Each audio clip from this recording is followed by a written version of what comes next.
Night falls over Cleveland in the 1860s. A young bookkeeper named John D. Rockefeller counts copper coins by lamplight, while crude oil, wild, flammable, unstandardized, flickers in tin lanterns across a boomtown. Railroads screech. Speculators brawl over barrels. In the middle of the frenzy, Rockefeller does something unglamorous.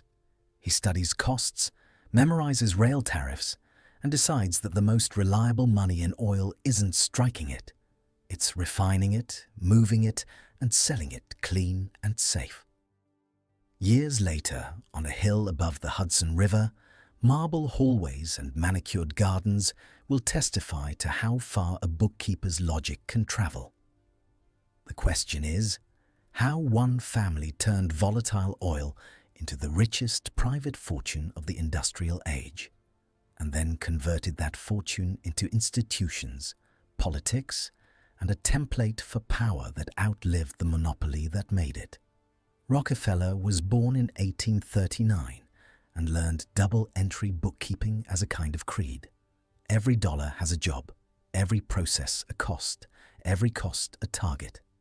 In 1870, with partners, he founded Standard Oil in Ohio.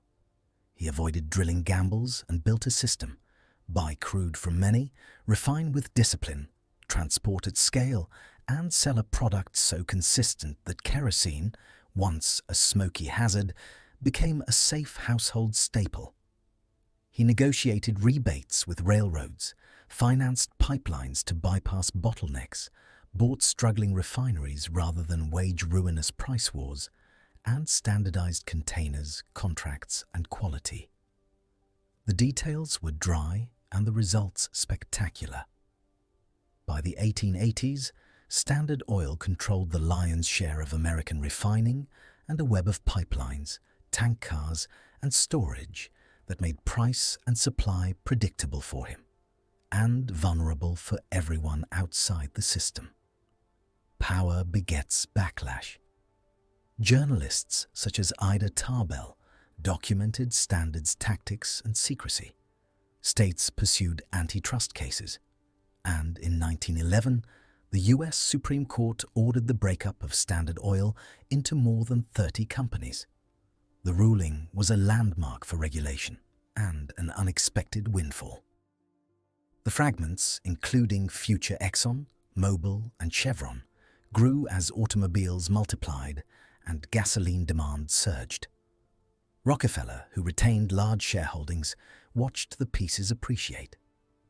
By 1913, estimates placed his fortune near $1 billion, an amount that, relative to the economy of his time, stood at a concentration rarely seen in private hands. He had dominated an industry and, unintentionally, helped write the rulebook that would limit his successors. With the company shattered and the fortune intact, attention turned to legacy. John D. Rockefeller Jr., born in 1874, inherited not only wealth, but also a public mood that was skeptical of monopolists. Jr.'s response was methodical.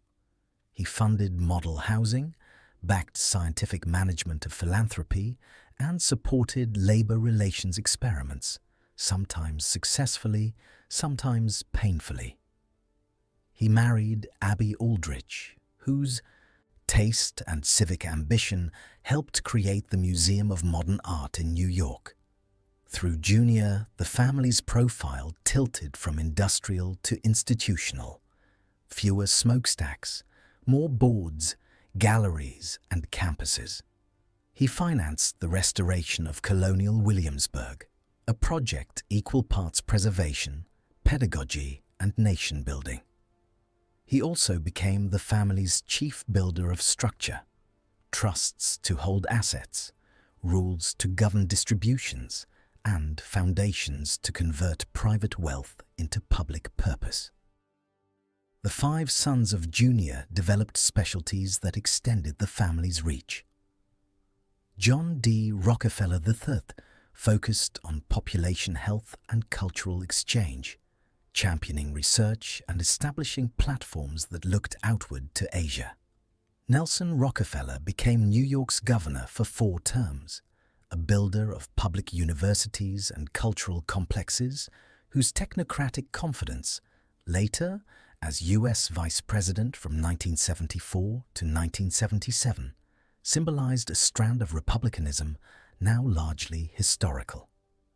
Lawrence Rockefeller ventured into early-stage finance and conservation, endowing parks and research that gave Rockefeller a green dimension. Winthrop Rockefeller carried the name to Arkansas, where as governor he tried to modernize state government during a period of civil rights transformation.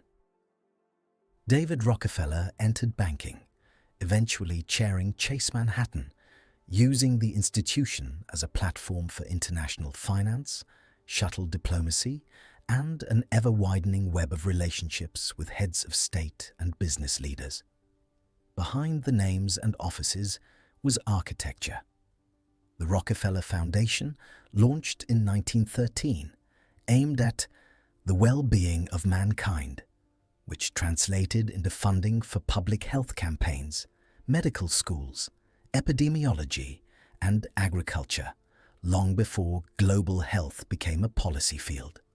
The Rockefeller Institute for Medical Research, later Rockefeller University, gave the family a permanent stake in discovery science. Additional vehicles, the Rockefeller Brothers Fund, museum endowments, conservation trusts, let branches pursue distinct missions without eroding the core. Meanwhile, family offices professionalized asset management. Diversification shifted the fortune from an oil-centric portfolio to a broad mix of equities, real estate, and later alternative assets. Rules mattered. Spending policies capped distributions. Education for heirs taught finance and governance. Family councils mediated disputes. The goal wasn't just to preserve capital, it was to preserve coherence, shared purpose across dozens of people. The 1911 breakup continued to compound in surprising ways. Energy demand grew, companies merged, and dividends flowed across decades. Not every Rockefeller remained tied to oil. Many championed conservation, or later supported divestment. Yet the past funded the present. Rockefeller Center, built during the Depression, became a literal and symbolic hub. Private property designed to feel like a public square, with art, media, and commerce stacked into one address. The family's parks and open space donations stitched conservation into the map of the United States. Their museums anchored cultural life. Their university and health programs seeded scientific careers whose benefits landed far from New York. In banking and diplomacy, David Rockefeller gave the family a voice that was neither an elected office nor a corporate chairmanship alone. At Chase Manhattan, he expanded correspondent networks, backed trade, and served as a conduit, sometimes controversial, between American finance and foreign governments. His soft-footed diplomacy blurred distinctions between banker and statesman. Critics felt he wielded private influence without democratic mandate. Supporters believed he connected capital where governments struggled to coordinate. Both perspectives reveal a recurring theme of the dynasty: private platforms attempting public work. Politics brought the name into the arena more directly. Nelson Rockefeller's New York remade parts of the built environment and expanded state institutions with a builder's impatience. As vice president, he embodied a pragmatic, interventionist approach that later fell from fashion. Winthrop Rockefeller's tenure in Arkansas suggested that even in regions without a Rockefeller footprint, the name could catalyze reforms, though not without resistance or limits.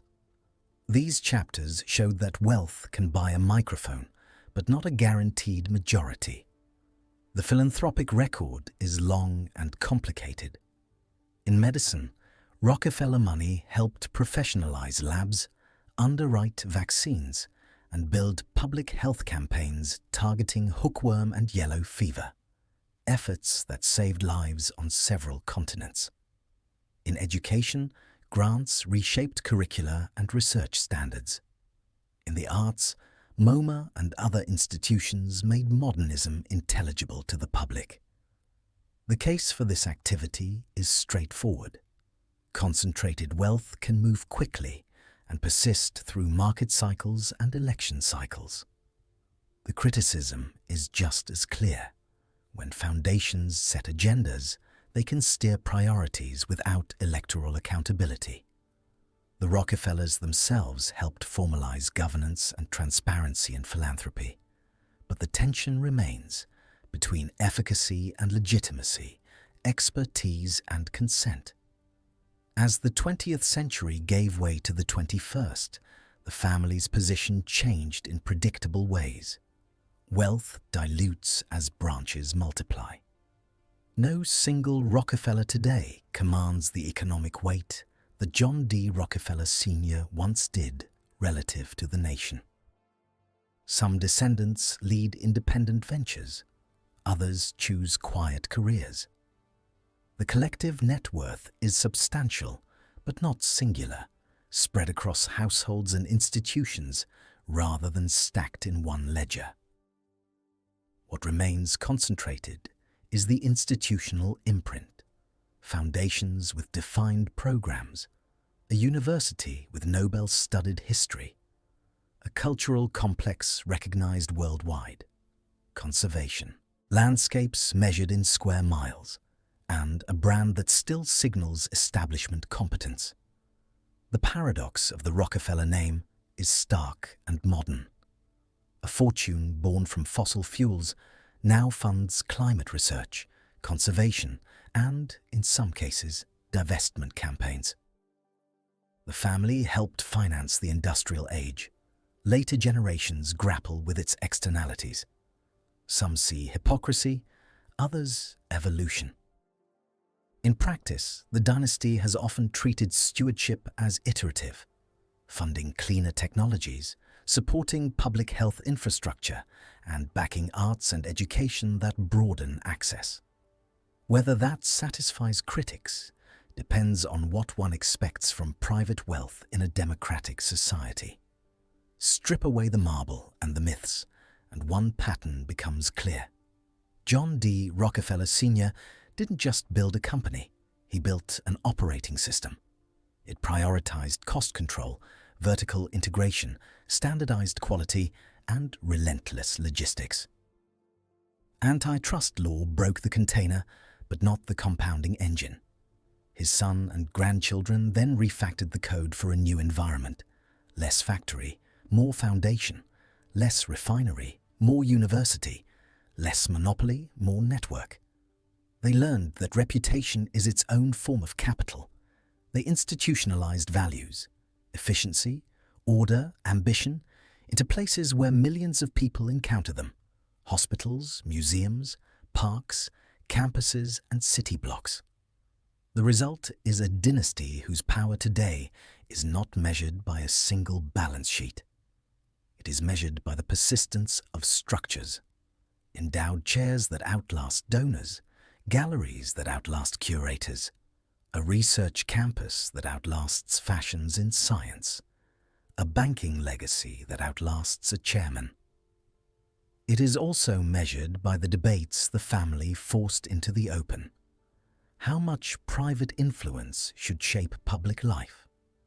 When does philanthropy complement democracy, and when does it compete with it?